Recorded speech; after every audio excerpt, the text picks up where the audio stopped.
Why haven't we achieved lasting peace in the Middle East? This question is as complex as it is important. The Middle East peace process involves a myriad of players, each with their own ideologies and historical perspectives. From nations to factions, from religious groups to political alliances, each has a unique stake in the region's future. These differing viewpoints are deeply rooted in a rich and often tumultuous history. Understanding the historical context and major events is key to answering this question. A brief look at the timeline of major events can shed some light. Our journey begins in the year 1917 with the Balfour Declaration. This letter from the British Foreign Secretary Arthur Balfour to Baron Rothschild, a leader of the British Jewish community, expressed support for a national home for the Jewish people in Palestine. This support was seen as a betrayal by the Arab world, who believed they were promised independence. Fast forward to 1947 and we find the United Nations Partition Plan for Palestine.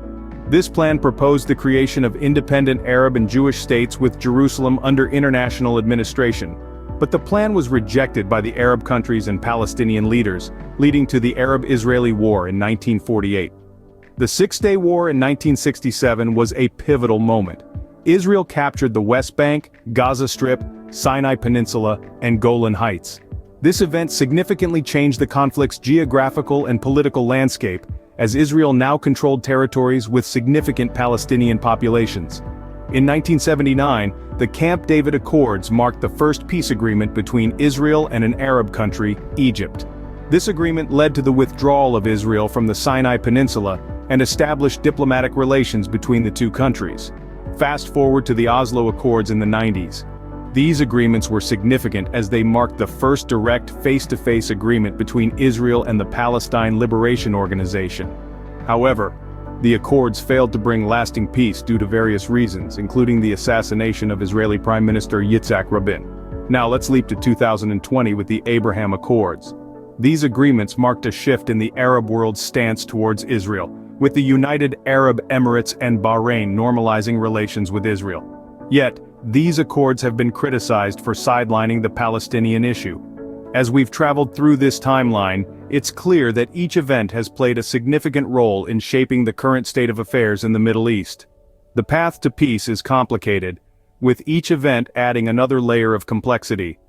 These events have shaped the peace process and continue to influence it. The Middle East peace process is not just about historical events but also about differing perspectives. To truly grasp the complexity of the situation, it's important to comprehend the varying viewpoints of the key players involved. Let's start with Israel. For many Israelis, their nation represents a haven from centuries of persecution. They see their actions as necessary for survival in a region where they are vastly outnumbered. Their primary concern is to ensure the safety and security of their state and people. On the flip side, we have Palestine. To Palestinians, the creation of Israel signifies a loss of their homeland. They perceive the ongoing occupation and settlement building as a violation of their rights and an obstruction to their sovereignty. Their main goal is the recognition of an independent Palestinian state. The wider Arab world, traditionally allied with Palestine, mostly views Israel's existence as an imposed reality.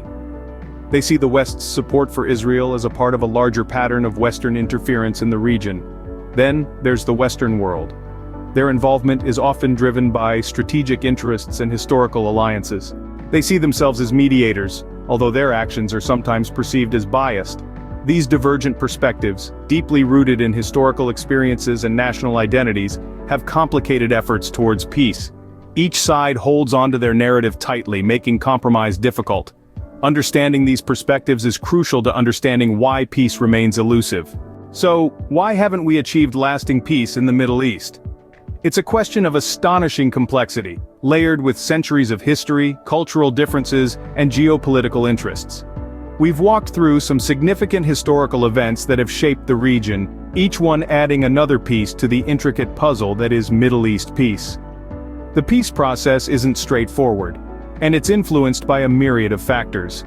It's a tapestry woven from threads of differing perspectives, from the local to the international, each one with its own unique interpretation of what peace should look like and how it should be achieved. We have to remember, however, that understanding is the first step.